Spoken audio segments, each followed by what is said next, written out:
আমি যেতিয়া গুৱাহাটীত যোগদান কৰিছিলোঁ সেই সময়ত ব্লক পৰ্যায় ডিষ্ট্ৰিক্ট পৰ্যায় নেতাসকলে গুৱাহাটীত যোগদান কৰিছিলে কিছু কিছু মণ্ডলৰ আমাৰ নেতাসকলেও জইন কৰিছিলে যিসকল গুৱাহাটী যাব পাৰিছিলে তাৰ পাছত আমি ইয়াত আহি আজি কমেও 1500 নেতা আৰু কৰ্মীয়ে ইয়াত যোগদান কৰিছে প্ৰায় সকলো মণ্ডলৰ আপোনালোকৰ যিসকলে নেতৃত্ব লৈ আছে কংগ্ৰেছ দলৰ তেখেতলোকে জইন কৰিছে তিনিবাৰকৈ যিসকল ৱাৰ্ড মেম্বাৰ হৈ আছে তিনিটা টাৰ্ম তেনেকুৱা ব্যক্তি আছে বাগানৰ পৰা ৱাৰ্ড মেম্বাৰে জইন কৰিছে তো বিভিন্ন অঞ্চলৰ পৰা ৱাৰ্ড সদস্য প্ৰাথমিক প্ৰেচিডেণ্ট বুথ প্ৰেচিডেণ্ট আৰু মণ্ডলৰ যিসকলে নেতৃত্ব লৈ আছিলে সভাপতি আছিলে বা সম্পাদক আছিলে তেখেতলোকে আজি যোগদান কৰিছে চাওক আমি সমগ্ৰভাৱে ক'ম কিন্তু যোৱাবাৰ তপন গগৈ ডাঙৰীয়া 12,000 ভোট বেছি পাইছিলে কিন্তু মানে আমগুৰি সমষ্টি কিন্তু এইবাৰ মোৰ বিশ্বাস আমি যিহেতু 54,000 ভোট পাইছিলোঁ তেতিয়া তাৰ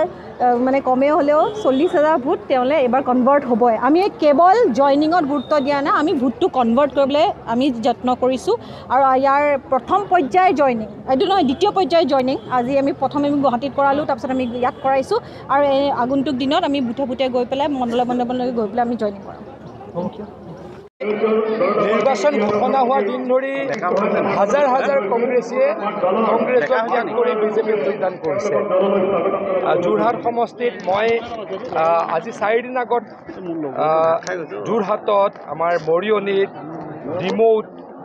শিৱসাগৰত আৰু সোণাৰীত যথেষ্ট সংখ্যক মানুহে বিজেপি দলত যোগদান কৰিছে কংগ্ৰেছ দল ত্যাগ কৰি আজিও অংকিতা দত্ত ডাঙৰীয়ানীৰ সমৰ্থকসকলে কংগ্ৰেছ দল ত্যাগ কৰি বিজেপি দলত যোগদান কৰিলে গুৱাহাটীতো ডাঙৰ ডাঙৰ নেতাসকলে বিজেপি দলত যোগদান কৰি আছে কংগ্ৰেছ দল ত্যাগ কৰি যোৱা পৰহি আৰু তাৰ আগদিনা মই বৰাক ভেলীত আছিলোঁ বৰাক ভেলীত দুদিনত প্ৰায় 10,000 কংগ্ৰেছ কৰ্মীয়ে কংগ্ৰেছ দল ত্যাগ কৰি বিজেপি দলত যোগদান কৰিছে এয়া ডাঙৰ ধুমুহা এয়া আচলতে চুনামি এই চুনামিত কংগ্ৰেছ দল দিশহাৰা হৈ গৈছে আৰু কংগ্ৰেছ দলৰ বিপৰ্যয় আসন্ন কংগ্ৰেছ দলে এই নিৰ্বাচনত হয়তো এটা সমষ্টিটো জিকিব নোৱাৰিব ভূপেন বৰা ডাঙৰীয়া এতিয়া এক্সপেল লেটাৰত ব্যস্ত নেকি উপায় নাই ভূপেন বৰা ডাঙৰীয়া এক্সপেল লেটাৰ লিখিবলৈ লাগছত মোৰ হিচাপততো তেখেতৰ কলমত চিয়াহী নাইকিয়া হৈ যাব কবিতা নাহে কিমানক এক্সপেল কৰিব ডেইলি এক্সপেল কৰিব লাগে আৰু এক্সপেল কৰে একচুৱেলি লাভো নাথাকে যি ৰিজাইন দিয়ে তেওঁলোকক এক্সপেল কৰে সেইটো কিবা ভেলু আছে নেকি এজন মানুহে ৰিজাইন দিয়ে ৰিজাইন দিয়াৰ পাছত এক্সপেল কৰে সেই এক্সপেলেশ্যনটোৰ এক্সপেলৰ কোনো ভেলু নাথাকে গতিকে মই ভূপেন বৰা ডাঙৰীয়াক কওঁ আপুনি এইবিলাক বাদ দিয়ক আপুনি জিকিব নোৱাৰে আপুনি যিখিনি পাৰে ক'ৰবাত যদি ক'ৰবাত ব্যৱধান যদি অলপ কম কমাব পাৰে তাৰ কাৰণে চেষ্টা কৰক জিকিবতো এটাও নোৱাৰে মই দৃঢ়তাৰে কওঁ অহংকাৰ কৰা নাই পলাইটলি কৈছোঁ সন্মান সহকাৰে কৈছোঁ এইবাৰ কংগ্ৰেছ এটা সমষ্টিটো নিজিকে ব্যৱধান অলপ ক'ৰবাত কম কৰিব পাৰে নেকি তাৰ কাৰণে ভূপেন বৰা ডাঙৰীয়ে চেষ্টা কৰে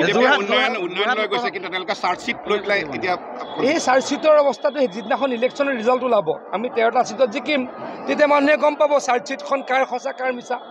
আমাৰ উন্নয়নৰ এজেণ্ডাই চাৰ্জশ্বিট আমাৰ উন্নয়নৰ এজেণ্ডা মই ক'লোঁ নহয় অসমত মেডিকেল কলেজ কংগ্ৰেছে 60 বছৰত 6খন বনাইছিল আমি বনালোঁ 18খন অসমত কংগ্ৰেছে 60 বছৰত ইউনিভাৰ্চিটি বনাইছিলে 7খন আমি বনালোঁ 15খন গতিকে এয়া হৈছে একোটা কামৰ নমুনা বাকীবিলাক মই নকওঁ তেওঁলোকে সূতা কম্বল দিছিল আমি মাহে 1250 টকা অৰুণোদয় দিওঁ আমি বিনামূলীয়া চাউল দিওঁ তেওঁলোকেতো বিনামূলীয়া চাউল দিয়া নাছিলে 3 টকা চাউল কিনিব লাগিছিলে ৰাস্তা পথৰ অৱস্থা অতি বেয়া আছিলে কংগ্ৰেছৰ দিনত অসমত ব্ৰহ্মপুত্ৰত 4খন ব্ৰিজ আছিল 60 বছৰত আমি 7খন ব্ৰিজ প্ৰায় কমপ্লিট কৰিলোঁ আৰু 3-4খন ব্ৰিজ ব্ৰহ্মপুত্ৰত আৰম্ভ হ'ব গতিকে তেওঁলোকৰ নমুনা হ'ল মানুহক ঠগোৱাৰ নমুনা আমাৰ নমুনা হ'ল কাম কৰাৰ নমুনা উন্নয়নৰ নমুনা উন্নয়নৰ কাৰণে আমি ভোট বিচাৰিছোঁ যোৰহাট লোকসভা সমষ্টিত আপুনি সঘনাই প্ৰচাৰ চলাই আছে কি দেখিছে কিমান ভোটত 2 পৰা 2.5 লাখ ভোটত তপন গগৈ ডাঙৰীয়া জিকিব 2 পৰা 2.5 লাখ ভোটত জিকিব আৰু এই যোগদানবিলাকে কিমান বিৰোধী আজি ইয়াতে প্ৰায় 1500মান ব্যক্তিয়ে যোগদান কৰিছে আৰু কৰিব আজি যিহেতু ততাতৈয়াকৈ কৰিব লগা হ'ল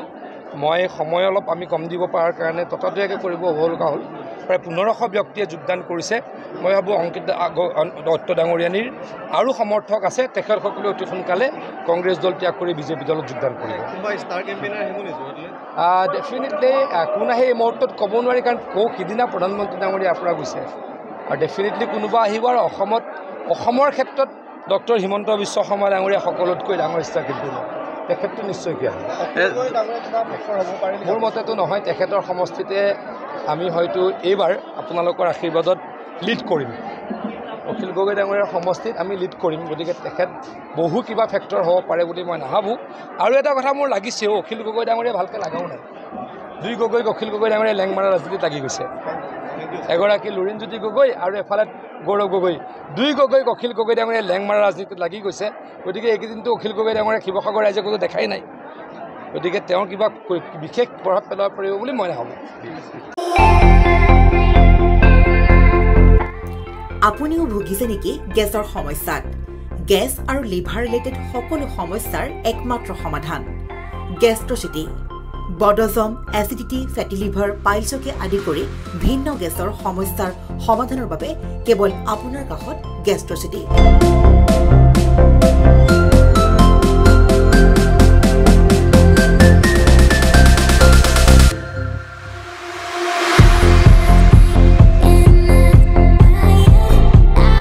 ভিজিট কৰক গেষ্ট্ৰচিটি গুৱাহাটী হাতীগাঁও চাৰিআলি যোগাযোগ নম্বৰ 7577999909